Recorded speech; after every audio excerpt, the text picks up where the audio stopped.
Channel स्पर्श education. जैसा कि आपसे मैंने जो प्रॉमिस किया हुआ है कि मैं आपको कंटिन्यू वीडियोस देती रहूँगी और हर टॉपिक को समझाने का पूरा प्रयास करूँगी। और ये जो आरंभ बैच है इसका ये तीसरा वीडियो है, ठीक है, डे 3 का। ओके, तो आप लोग कंटिन्यू मेरे वीडियोस देखिए और इसको बराबर प्रैक्टिस में ज़रूर लाइएगा, ठीक है।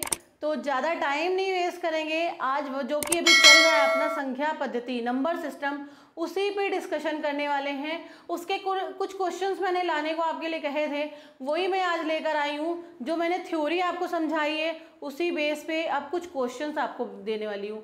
तो चलिए स्टार्ट करते हैं ये आज का सेशन, और आप भी लेके बैठ जाइए कॉपी पेन, स्टार्ट करिए यहीं से, ठीक है। तो मैं पहला क्वेश्चन यहाँ पे टाइप करूँगी और फिर उसको बताऊँगी क्या होगा।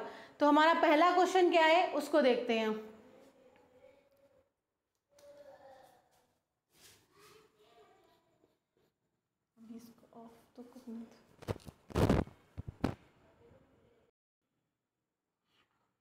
तो पहला क्वेश्चन आपके सामने ये रहा। देखिए, इससे पहले क्या जो हमने क्वेश्चन आपको दिए थे उसमें आपको एक लास्ट में मैंने बोला था एक होमवर्क क्वेश्चन दिया था, ठीक है। होमवर्क क्वेश्चन जो होगा वो इन क्वेश्चंस के लास्ट में, इस वीडियो के लास्ट में मैं आपको बताऊंगी, इसलिए पूरे वीडियो को कंटिन्यूस वॉच जरूर करिएगा, क्योंकि अगर आपको वो होमवर्क क्वेश्चन जानना है तो आपको ये वीडियो लास्ट तक देखना पड़ेगा, तभी मैं उसको अटेंड करूँगी। क्योंकि आज के जो क्वेश्चन है पहले मैं उनको बताना चाहूँगी, तभी मैं आगे इसको कंटिन्यू करूँगी, ठीक है। तो अभी आज का ये पहला क्वेश्चन है, बहुत धमाकेदार क्वेश्चन जो मैं आपके सामने लेकर आई हूँ। आपको पहले देखिए हर क्वेश्चन में कैसे उसको सॉल्व करना है, उसकी ट्रिक क्या होगी, हर चीज़ मैं आपको आज बताने वाली हूँ। तो इसको समझने के लिए आपको सबसे पहले क्वेश्चन पढ़ लेते हैं। 6 अंक की सबसे बड़ी सम संख्या एवं 6 अंक की सबसे छोटी विषम संख्या का क्या अंतर होगा। अभी आप सोच रहे हो ये तो बहुत इजी सा क्वेश्चन है। जी हाँ, इजी है। देखिए, स्टार्टिंग का संख्या पद्धति के सारे क्वेश्चन आपको बहुत इजी मिलेंगे, कुछ एक ही आपको बहुत टफ मिलेंगे। अगर जो बेसिक इस समय स्टार्ट कर रहे हैं ना, जो हमारे व्यूअर्स जो अभी स्टार्ट कर रहे हैं अपनी बेसिक मैथ अब स्टार्ट कर रहे हैं, उनके लिए ये हेल्पफुल होंगे। बट जो काफ़ी आगे है तो उनका रिवीजन ही हो सकता है। ओके, तो अभी क्या करना है, सबसे पहले हमें क्या करना है, सबसे बड़ी संख्या बनानी है। बट आपको ध्यान रखना है कि सबसे बड़ी तो आप बना लोगे, बट यहाँ पे एक कंडीशन रख दी गई है, सबसे बड़ी में आपको सम संख्या बनानी है, ठीक है। सबसे बड़ी संख्या में सम संख्या बनानी है, इसलिए आपको ये जरूर नोटिस करना है। भाई, क्वेश्चन को पढ़ने के बाद अगर आपने क्वेश्चन को समझा नहीं तो सब कुछ बेकार है। यहाँ पे सिर्फ आपको यही नहीं देखना है कि 6 अंक की बड़ी संख्या, यहाँ पे 6 अंक की सम संख्या और 6 अंक की विषम संख्या, छोटी संख्या विषम संख्या बतानी है। ओके, तो यहाँ पे सबसे बड़ी सम संख्या, ओके, मैं यहाँ लिख दे रही हूँ ताकि आपको ये चीज़ क्लियर रहे। तो सबसे छोटी सम संख्या क्या बनेगी, सबसे बड़ी सम संख्या क्या बनेगी। देखिए, आपको मैंने बताया एक अंक की सबसे बड़ी 9, फिर 99, फिर 999, इस तरह से हम बढ़ाते हैं। 99 हम उतनी बार बढ़ाते जाते हैं, लेकिन यहाँ पे अगर हम देखें तो हम, ठीक है, 6 बार 9 लिख देंगे। ओके, आई थिंक आपको क्लियर हो रहा होगा। जी हाँ, ये ठीक है। तो अभी इसको पढ़ क्या सकते हैं, देखिए इसको पढ़ेंगे क्या, 9,99,999, ठीक है। इसको पढ़ेंगे 9,99,999, ये है 6 अंक की सबसे बड़ी संख्या। थोड़ा नोटिस करिएगा, ये सम संख्या नहीं है, ये 6 अंक की सबसे बड़ी संख्या है, लेकिन सम संख्या इसको नहीं बोलेंगे। सम संख्या में मैंने इससे पहले देखो आपको जो थ्योरेटिकल पार्ट पढ़ाया है उसमें मैंने आपको बताया है कि सम संख्या क्या होती हैं। सम संख्याएं वे संख्याएं होती हैं जो 2 से पूरी विभाजित हो जाती हैं। और 2 से विभाजित होने वाली कौन सी संख्याएं होती हैं, भाई 2 से कौन सा नंबर कट सकता है, तो इसको चेक करने के लिए आपको पता होना चाहिए 2 का डिविजिबिलिटी रूल या कटने का नियम। तो डिविजिबिलिटी रूल इसका ये कहता है 2 का कि जिस भी संख्या के लास्ट का अंक 2, 4, 6, 8, 0 होगा वह संख्या 2 से अवश्य कटेगी। तो आपको यहाँ पे क्या 8 इस लास्ट वाला जो अंक है वो 2, 4, 6, 8 या 0 मिल रहा है, नहीं, तो फिर ये सम संख्या नहीं हो सकती है। सम संख्या के लिए आपको कंडीशन मैंने भी बताई है। तो अब इसको हमें सम संख्या कैसे बनानी होगी, तो मैं सजेस्ट करूँगी, मैं यहाँ पे यही बताऊँगी कि आप इस 9 की जगह इसके पहले वाला देखो, बाद वाला अगर आप करोगे तो ये संख्या फिर ऐड इसमें कुछ करोगे ना तो ये तो 7 अंक की बन जाएगी, 6 अंक की तो बचेगी नहीं, इसलिए और फिर ये छोटी में भी चली जाएगी। बट हमें 6 ही अंक की बनानी है और उसके बाद में सम भी बनानी है। तो 9 से पहले कोई सम संख्या आती, सम अंक आता है? हाँ बिल्कुल आता है, वो है 8। ठीक है, तो हम यहाँ पे अगर 8 रख देंगे तो ये सब 6 अंकों की सबसे बड़ी संख्या भी बन जाएगी और सम संख्या भी बन जाएगी। आई थिंक आपको ये क्लियर हो चुका होगा कि यहाँ पे अगर हम 9 से पहले वाली कोई संख्या रख देंगे तो ये सम संख्या बन जाएगी। ठीक है, अभी हमने सबसे बड़ी सम संख्या बना ली। अब हमें, क्योंकि हमें ये ध्यान रखना है कि इनको 6 अंक ही रखना है, 6 से ज़्यादा नहीं रखना है। अब छोटी, सबसे छोटी, ओके, सबसे छोटी विषम संख्या बनानी है। ओके, सबसे छोटी विषम संख्या, आपको पता है कि सबसे छोटी विषम संख्या अगर हम बात करें, सबसे छोटी संख्या की बात करें तो वो 1 होता है। बट अगर हम इसके आगे, अब 2 अंक की, 1 अंक की बात हो रही है, अगर हम इसको 2 अंक का बनाना चाहेंगे तो हम क्या करते हैं, 0 ऐड करते जाते हैं ना। मैंने बताया इससे पहले वाले वीडियोज़ में सब क्लियर कर दिया है।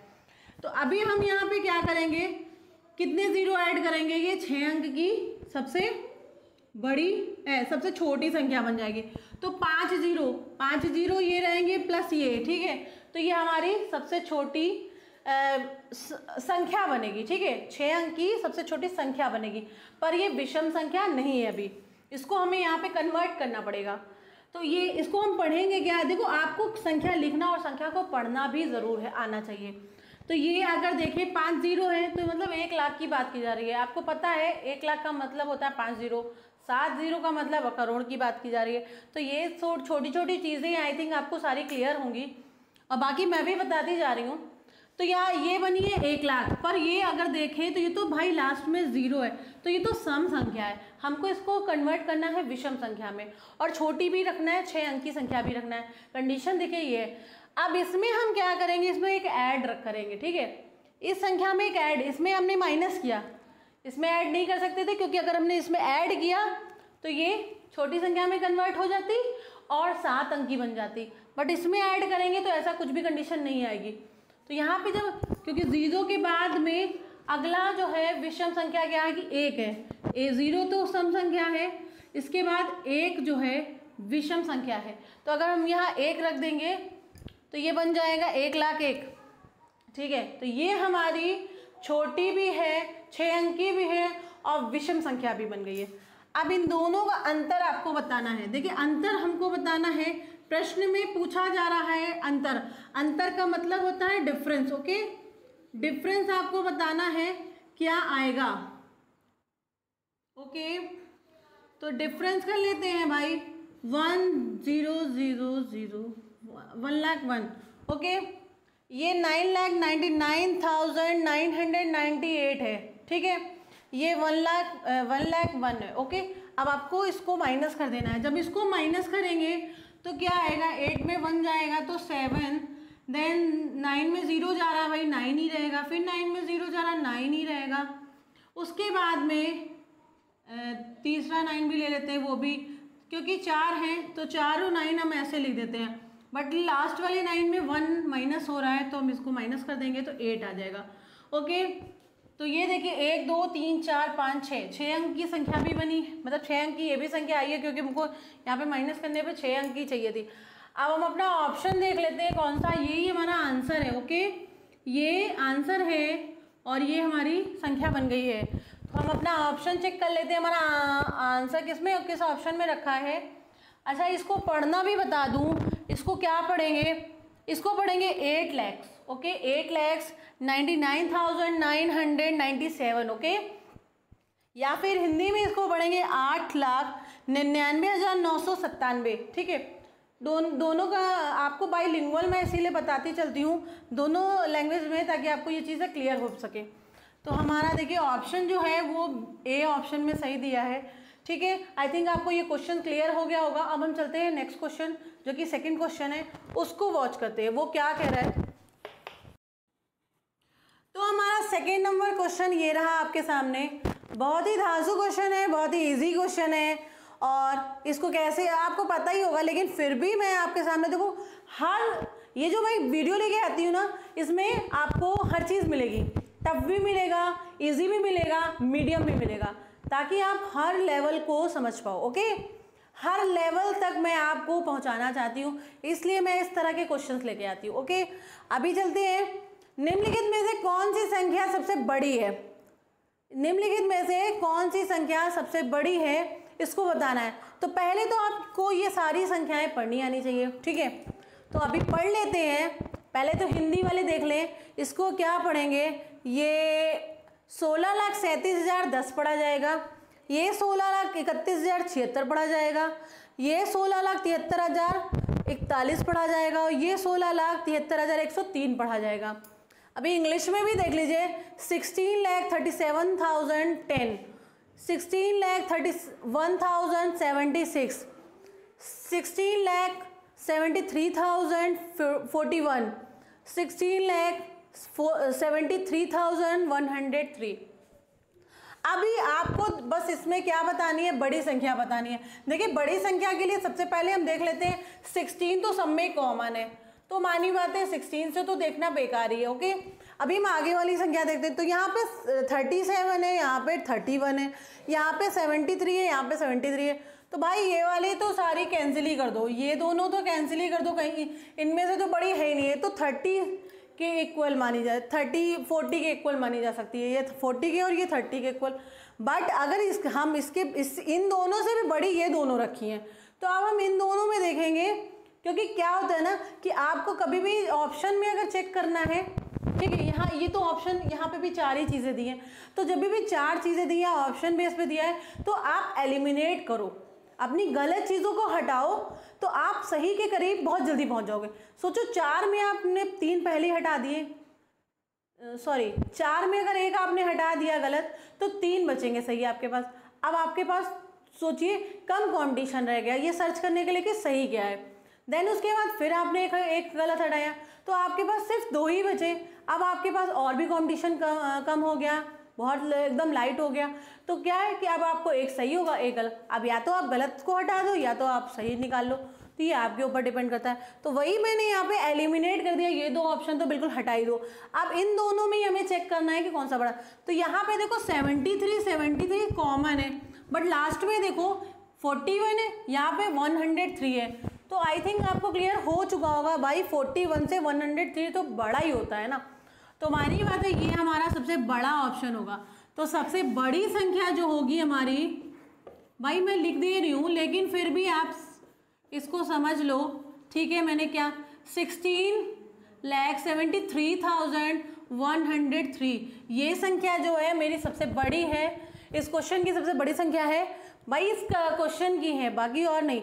तो A option is the right answer. और अब चलते हैं नेक्स्ट क्वेश्चन की ओर। हमारा नेक्स्ट क्वेश्चन क्या कहता है उसको देखते हैं। तो हमारा थर्ड क्वेश्चन ये रहा आपके सामने, प्रथम 7 प्राकृतिक संख्याओं के गुणनफल में इकाई का अंक क्या होगा। ओके, अंक क्या होगा। अब देखिए ये जो क्वेश्चन है, तो मैंने कल आपको जो इससे पहले वाली क्लास थी उसमें मैंने आपको बताया था कि प्राकृतिक संख्याएं क्या होती है, नेचुरल नंबर हम किसको कहते हैं। तो आई थिंक आपने वो पूरा वीडियो वॉच किया होगा और आपको पता होगा कि नेचुरल नंबर कौन से होते हैं, ठीक है। तो मुझे आगे बताने की ज़रूरत है नहीं, लेकिन यहाँ पे 7 प्राकृतिक संख्याओं की बात बोली जा रही है। तो भाई हमारे 7 क्या है, 1 2, अच्छा मल्टीप्लाई करना है, इनका गुणनफल बताना है। Okay, 1 multiply 2 multiply 3 multiply 4 multiply 5 then multiply 6 then multiply 7। Okay, ये रही भाई अपनी 7 प्राकृतिक संख्याएं। 1 से लेकर 7 तक की बात की गई है मैंने वो पूरी लिख दी है। प्राकृतिक संख्याओं में आपको पता है, आई थिंक एक अगर ये आप जब भी वीडियो देखोगे तो मुझे बताइएगा, क्या प्राकृतिक संख्याओं में 0 ऐड होता है, 0 भी रखा जाता है, यस या नो, ठीक है। आप ये कमेंट में बताइएगा जरूर। चलिए इसको समझते हैं। तो यहाँ पे बोला जा रहा है इकाई का अंक बताना है, इनके गुणनफल में इकाई का अंक बताना है। तो हम इनका गुणनफल पहले कर लेते हैं। 1 का अगर हम 2 में करेंगे तो 2 ही आएगा, ठीक है, 2। देन 2 का हम 3 में करेंगे तो 6 आएगा। 6 का 4 में करेंगे तो 24 आएगा। 24 का अगर अब देखिए 24 का जो है ना 4 इकाई है ना, इधर वंस के प्लेस पे आपका 4 रखा है, तो 4 का हम मल्टीप्लाई 5 में करेंगे, तो 4 का मल्टीप्लाई 5 में करेंगे तो क्या हो जाएगा 20। अभी 20 में आप देखो इकाई का अंक आ गया 0। अभी किसी भी आगे हमें बढ़ने की जरूरत नहीं, किसी भी संख्या में हम 0 का मल्टीप्लाई करते हैं तो आपको पता होगा कि 0 आता है। अब यहाँ से 0 ही हो गया भाई, अगर ये यहीं से हो जाता 0 तो फिर आगे करने की ज़रूरत नहीं थी, लेकिन ये यहाँ जाने के बाद 0 मिल गया तो आगे बढ़ने की हमें ज़रूरत ही नहीं है, क्योंकि अब जिसका भी मल्टीप्लाई 0 में होगा वो 0 ही होता चला जाएगा। तो हमारा आंसर जो है वो 0 है, जो कि ए ऑप्शन में आपको दिया है। ठीक है, आई थिंक आपको क्लियर हो गया होगा। ये क्वेश्चन बहुत ही अच्छा क्वेश्चन था। अभी चलते हैं 4th नंबर क्वेश्चन, और बहुत ही इंटरेस्टिंग क्वेश्चन की ओर। 4th नंबर क्वेश्चन ये रहा आपके सामने। देखिए आज के वीडियो में मैं आपको बहुत ज़्यादा क्वेश्चन नहीं देने वाली हूँ, ताकि आप जल्दी ये वीडियो देख लें और इसको समझ भी लें। मैं 5 क्वेश्चन का ही सेट ला लूँगी, उसमें एक क्वेश्चन आपका होमवर्क का रहेगा, ओके, और लास्ट में एक क्वेश्चन होमवर्क वाला पिछली वाला वो मैं समझा दूंगी। अभी आप इस क्वेश्चन को वॉच करिए। 41 से 90 के बीच अभाज्य संख्याओं की संख्या पूछी जा रही है। ठीक है, पहले तो मैंने कल के थियोरेटिकल पार्ट वाला जो वीडियो बनाया था उसमें आपको सब कुछ बताया था, अभाज्य संख्या है, सम संख्या है, विषम संख्या है, सहअभाज्य संख्या, सारा कुछ बताया हुआ है। तो आई थिंक आपको पता होगा कि अभाज्य संख्याएं कौन सी होती हैं। अभाज्य संख्याएं वो संख्याएं होती हैं जो किसी से भी डिवाइड नहीं होती हैं। ठीक है, या तो वो खुद से डिवाइड होती हैं या फिर वो 1 से डिवाइड होती हैं, इसके अलावा वो किसी से तीसरे चीज़ से डिवाइड नहीं होती हैं, तो उसी को हम अभाज्य संख्याएं कहते हैं। अब अभाज्य संख्याएं पूछी किसके बीच की बात की जा रही है, 41 से 90 के बीच में। ओके, 41 से 90 के बीच में पूछी जा रही हैं। तो भाई इसके बीच में अगर हम बात करें तो 41 भी एक अभाज्य संख्या है, हम इसको लेंगे।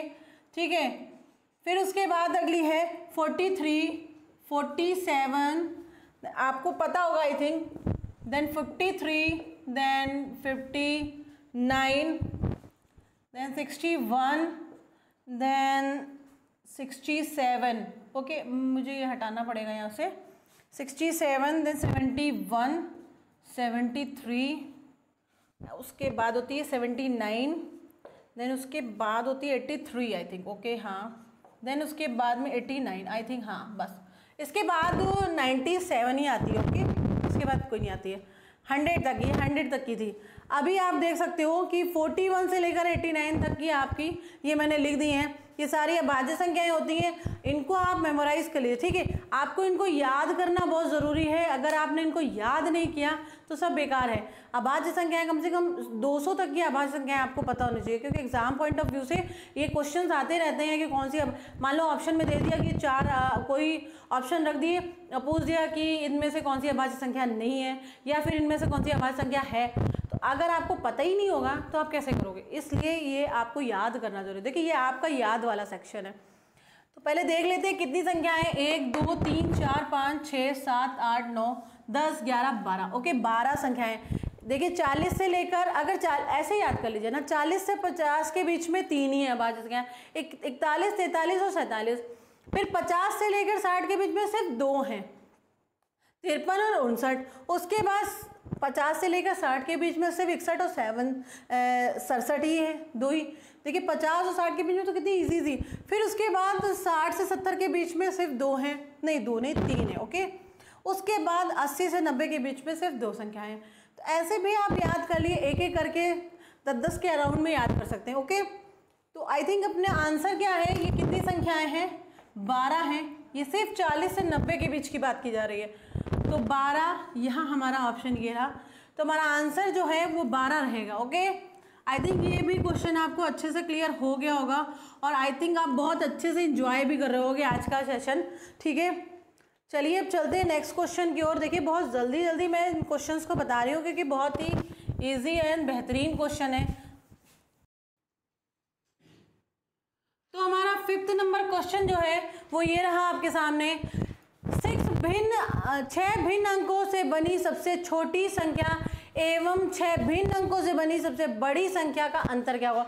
अब देखो आप क्वेश्चन बिल्कुल डिफरेंट लेकर आई हूँ मैं, सबसे ज़्यादा अलग और अच्छा क्वेश्चन, बस सबसे उम्दा क्वेश्चन जो बोला जाएगा यही आज के वीडियो का सबसे ज़्यादा अच्छा क्वेश्चन यही बोलेगा। इसको जब आप अटेंड करोगे ना तभी आप सोचोगे वाह क्या क्वेश्चन।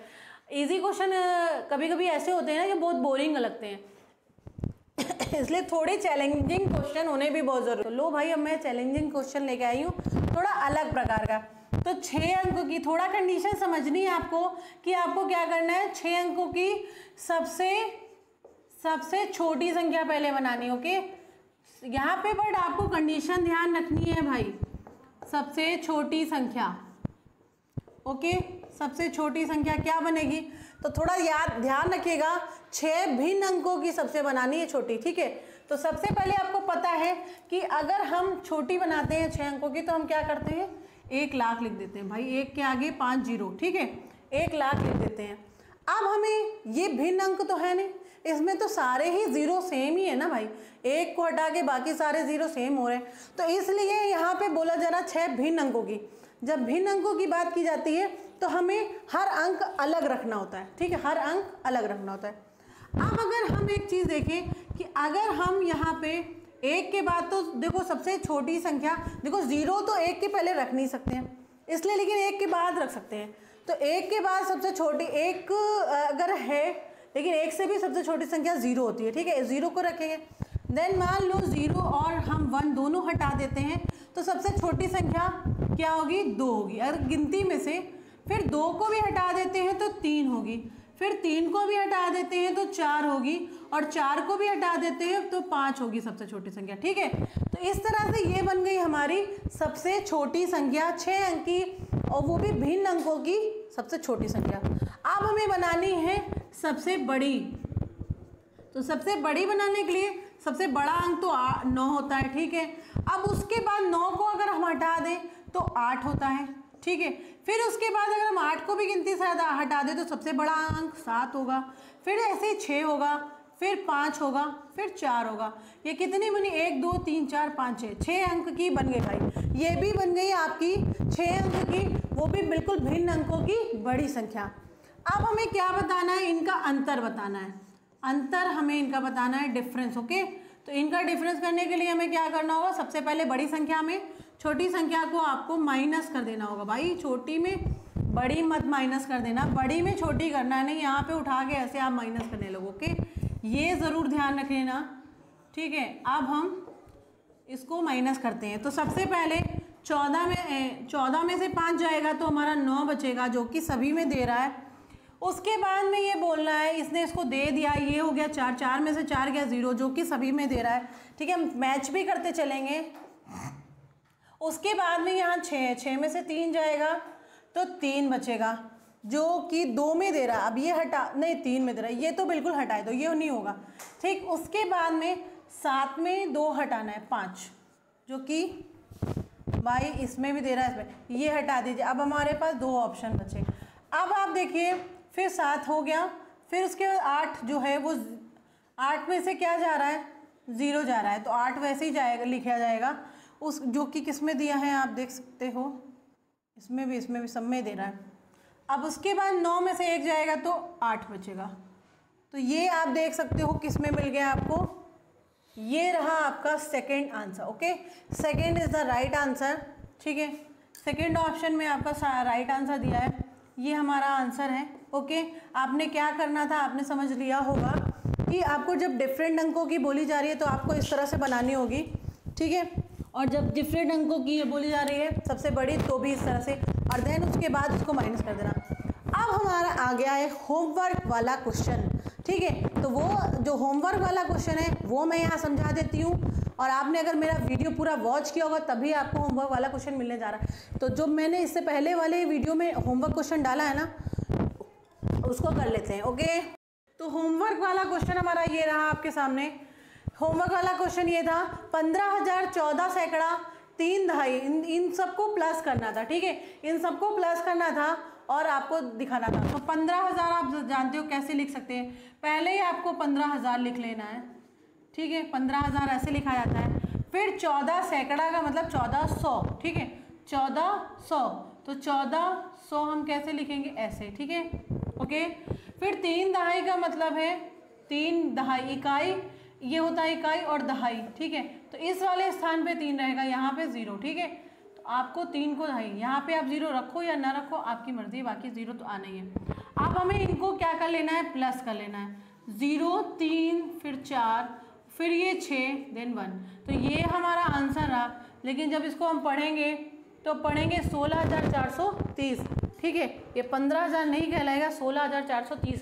क्वेश्चन के हिसाब से देखें तो यहाँ पे 15,000 दिया है, पर अगर आप ध्यान दें 1400 में 1,000 है ना, 1400 में 1,000 भी तो छुपा है, तो 1400 का 1,000 जो है यहाँ चला जाएगा, तो यहाँ 400 तो बचेगा, तो ये हो जाएगा 16,430। आप ऐसे भी कर सकते थे, ठीक है, जो कि आपको ऑप्शन ए में दिया है। ओके, तो आई थिंक ये क्वेश्चन भी आपको अच्छे से समझ में आ गया होगा और बहुत ही इंटरेस्टिंग क्वेश्चन लगा होगा।